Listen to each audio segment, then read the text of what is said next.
ಕರ್ನಾಟಕದ ನಮ್ಮ ರೈತರಿಗೆಲ್ಲರಿಗೂ ಭದ್ರಾ ಜಲಾಶಯ ಒಂದು ಹೆಚ್ಚಿನ ರೀತಿಯಿಂದ ಈ ವರ್ಷ ತುಂಬಿದೆ. ಹೋದ ವರ್ಷ ಭಾಳ ಕಡಿಮೆ ಇತ್ತು ನೀರು. ಒಂದು ಕ್ರಾಪಿಗೆ ನೀರು ಕೊಟ್ಟಿದ್ದರು. ಈ ವರ್ಷ 2 ಕ್ರಾಪಿಗೆ ನೀರು ಆಗೋಷ್ಟು ಈಗಲೇ ಭರ್ತಿಯಾಗಿ ಓವರ್ಫ್ಲೋ ಆಗ್ತಾಯಿದೆ. ಎಲ್ಲರೂ ಭಾಳ ಸಂತೋಷದಿಂದಿದ್ದಾರೆ. ಅದರಲ್ಲಿ ರೈತರ ನಾಯಕರುಗಳು, ರೈತರ ಮುಖಂಡರು, ರೈತರು ಪ್ರತಿಯೊಬ್ಬರು ಈ ಒಂದು ಭದ್ರಾ ಡ್ಯಾಮು ನಮಗೆ ಶಿವಮೊಗ್ಗ, ನಮ್ಮ ಹರಪನಹಳ್ಳಿ, ದಾವಣಗೆರೆ ಜಿಲ್ಲೆಗಳಿಗೆ ಒಂದು ಒಳ್ಳೆಯ ರೀತಿಯಿಂದ ನೀರನ್ನು ಒದಗಿಸುವಂಥ ಒಂದು ಡ್ಯಾಮ್. ಮುಖ್ಯವಾಗಿ ಇದರ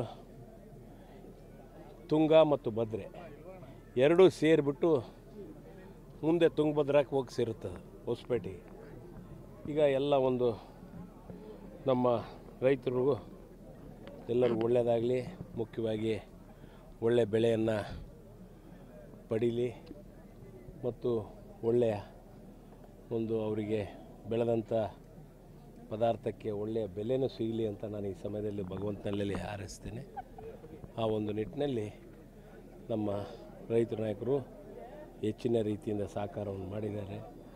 ಈ ವರ್ಷವೂ 2 ಕ್ರಾಪಿಗೆ ಆಗೋಷ್ಟು ನೀರನ್ನು ಸಿಗಲಿ ಅಂತ ನಾನು ಈ ಸಮಯದಲ್ಲಿ ಹೇಳಬಯಸ್ತೇನೆ.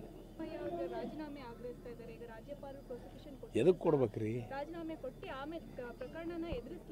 ನಾವು ತಪ್ಪೇ ಮಾಡಿಲ್ಲ, ನಾವ್ಯಾಕೆ ರಾಜೀನಾಮೆ ಕೊಡಬೇಕು? ಸಿದ್ದರಾಮಯ್ಯನವ್ರು ಯಾವ ತಪ್ಪು ಮಾಡಿಲ್ಲ. ಇದು ಮುಖ್ಯವಾಗಿ ವಿರೋಧ ಪಕ್ಷದ ಒಂದು ಷಡ್ಯಂತರ. ಆ ನಿಟ್ಟಿನಲ್ಲಿ ಏನು ನಮ್ಮ ಮುಖ್ಯಮಂತ್ರಿಗೆ ನಾವು ಬೆಂಬಲ ಕೊಟ್ಟಿದ್ದೇವೆ. ಅವ್ರು ಯಾವುದೇ ರೀತಿಯಿಂದನೂ ಇದು ಬೇಕಾಗಿಲ್ಲ. ಎಲ್ಲರ ಒಂದು ಜನಗಳು, ನಮ್ಮ ಕರ್ನಾಟಕ ರಾಜ್ಯದ ಜನತೆಯ ಆಶೀರ್ವಾದನೂ ಅವ್ರ ಮೇಲಿದೆ.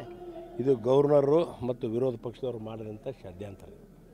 ಭದ್ರಾ ಜಲಾಶಯಕ್ಕೆ ಬಾಗಿನ ಅರ್ಪಿಸಲು 8 ಜಿಲ್ಲೆ, ದಾವಣಗೆರೆ ಲೋಕಸಭಾ ಕ್ಷೇತ್ರದ ಎಲ್ಲ ಜನತೆ, ನಮ್ಮ ಶಾಸಕರು, ಮುಖಂಡರು, ಕಾರ್ಯಕರ್ತರು, ಅಭಿಮಾನಿಗಳು ಎಲ್ಲರೂ ಸೇರಿ ಇವತ್ತು ಬಾಗಿನ ಅರ್ಪಿಸೋ ಕಾರ್ಯಕ್ರಮ ಯಶಸ್ವಿಯಾಗಿದೆ. ಒಳ್ಳೆ ಮಳೆ ಆಗಿದೆ, ಎಲ್ಲ ಜಲಾಶಯಗಳು ತುಂಬ ಹರಿತಾ ಇದ್ದಾವೆ. ಇದೇ ರೀತಿ ಪ್ರತಿ ವರ್ಷ ಕೂಡ ಒಳ್ಳೆ ಮಳೆ ಆಗಲಿ, ಜಲಾಶಯಗಳು ತುಂಬ ಹರಿಲಿ ಹಾಗೂ ನಮ್ಮ ಅನ್ನದಾತ ಸುಖವಾಗಿರಲಿ, ನಾವು ಕೂಡ ಸಂತೋಷವಾಗಿರಲಿ ಅಂತ ಬಯಸ್ತೀನಿ.